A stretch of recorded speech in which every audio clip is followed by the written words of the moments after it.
Good evening, church. I thank our Almighty God for giving me this wonderful time to testify of His greatness. I thank our pastor. I truly appreciate this opportunity, Pastor, to bless others with my testimony here tonight. Church, tonight I stand in front of you as a living miracle. I am a living miracle, delivered, healed, and alive just because of His mercy and because of His unconditional love. I want to share in brief what happened to me in my spiritual journey. So, in my spiritual journey, towards the end of 2022, I lost track, and then I went astray and got lost into worldly life. I knew it was wrong, and I was guilty of that, but eventually I reached to the point where there was no coming back because I fell so much in love with the world. God was still talking to me in my dreams, but I became hard-hearted. And on March 25, 2023, I went out with my older brother, who is also here with me tonight. I went out with my older brother and a family friend to City Kema for some work, and while coming back, we decided to have something on the way. So we stopped just below Batkai Christian College. There is this place which is famous for Sinju. I don't know if any one of you, that's not important though. So we went there, and then I ordered my share of meal, and I was already halfway into my meal when I was filled with darkness. I didn't know what was happening to me. I paused, and then I talked to myself, oh, maybe it's something to do with my vision. Maybe I couldn't see clearly because that night I took my spectacle off on the table and I was eating. But I was still confused, so I looked at the light bulb, I blinked my eye, and I continued eating. And then in few minutes again, something very bad happened to me. Just like how we switched off and on the light, I went off. For a blink of an eye, I died and I came back alive. I literally felt my heart stop. I literally felt my organs shutting down. And then I didn't know what was happening to me. I couldn't fully comprehend. I stood up crying, and then when I stood up crying, there was this voice telling in my heart, you are going to die tonight and your soul will not even be saved. So I stood up crying, and I told my brother, bro, take me home, something is wrong with me, and I was crying. I didn't know what was happening to me. I couldn't fully comprehend. So he took me out, and then at first, before we start praying, he also thought that it must be something to do with the food. So he told me, he calls me Kaka, so he told me, Kaka, you put your finger in your throat, down your throat, and try to throw up. So I did that to no avail. Now when they started praying for me, he already knew that I had encounter with the outer force, and then he called my dad. Glory be to God, I was born and raised in a very spiritual family. My parents are also prayer warriors, and even my brother who is here, he finished his doctorate in theology, and he is a freelance preacher just working here and there. Just a brief background about my family. Now in that time, even though I couldn't fully comprehend what was happening to me, I knew that it was not magical attention that I needed. I knew that it was prayer and Jesus that I needed. So my dad was praying. My dad at the time was at the prayer center. He was praying for me over the phone.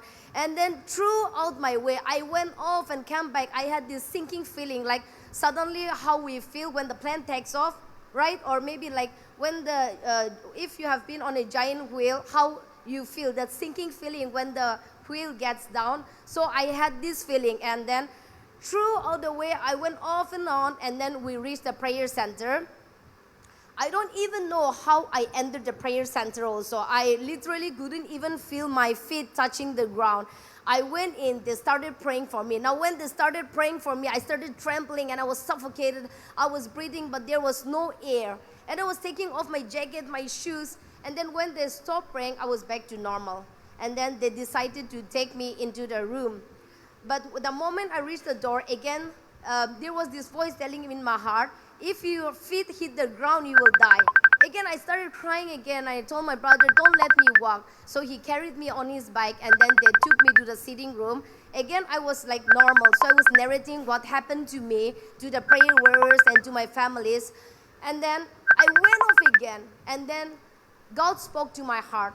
when I went off again, God spoke to my heart. God told me to confess my sin. So I told the prayer warriors, let's confess my sin together. And then after I confessed my sin, we prayed together. I was back to normal. And then I did not go back home. I stayed there, fasted for 7 days. And in that 7 days, I did not have a attack even once. I was all back to normal. I went back home. But I went back home because I was not careful to be deceived by the world again. I went back to the world. Even after such encounter, I went back to the world.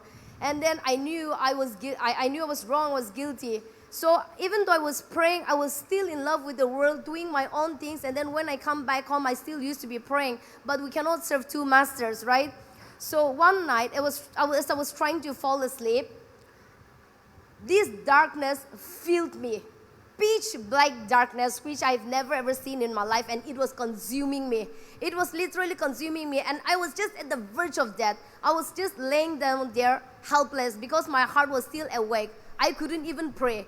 And then I was just laying down there, and God made me say these words from my mouth. The moment I said, God, I will also lead a godly life, I came back to life. And then I decided that I should go for fasting again. So I went for fasting again, 7 days. Now, by that time, I have truly started to lead a godly life, not going back to the world. I started trying so hard. So after 7 days, I came back from the prayer center. And then after a few days, that was on August 5, 2023. August 5, I was having my dinner. And then my heart stopped. I tried to breathe, but there was no air again. And then in few minutes, I was trembling. I was throwing up because of the fear. I was urinating and defecating because of the fear of death that gripped me. Once again, that was extreme panic attack.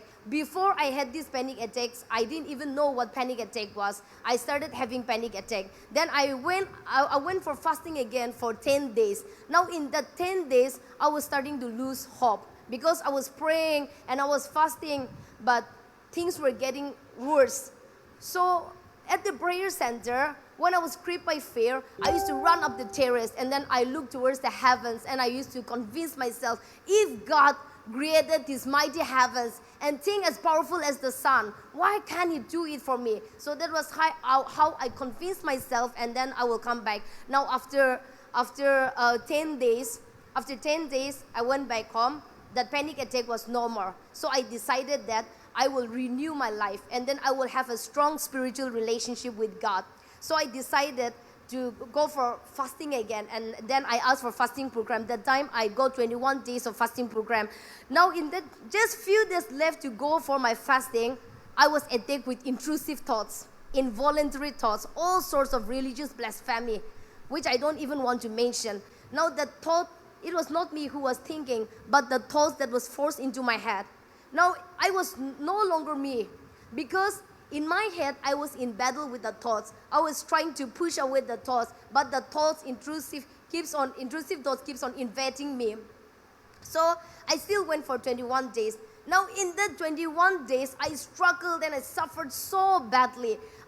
Up to the extent of which I didn't even feel like entering the church. Because when I entered the church and when the spiritual people, they start singing and praying, I was attacked by these intrusive thoughts, but I did not give up. I started praying fervently.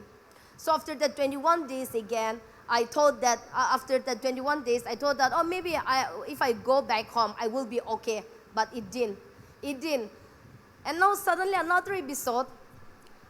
When I go off to sleep, suddenly in the middle of the night, I will wake up with this very bad feeling as if somebody has done something very bad to me. I would wake up and then in my heart, God speaks to me, telling me to pray, but even up to the extent I was lazy. So I would just force myself to sleep. But when I forced myself to sleep, I was jolted from my sleep, praying fervently. And then I used to wake up and confused. I was not praying. How am I even jolted up by my own prayer? And that was the time when I decided that, I should have midnight prayer. Now I started praying. I started praying for myself, for my family, for the world. And then it went on. And by the time I realized I was healed and delivered, I was actually healed and delivered long time back. And it was through midnight prayer that God healed and delivered me. So church, it might not be panic attack and intrusive thoughts for you. It might be any mountains that you are trying to climb, or maybe any heavy load that you're trying to get rid of. I want to encourage you, never give up. Because God knows how to keep us. God knows when to do it for you, when to do it for us. See, just like episode after episode, one thing to another, my battle got fiercer, but I did not give up. And God healed and delivered me in His time.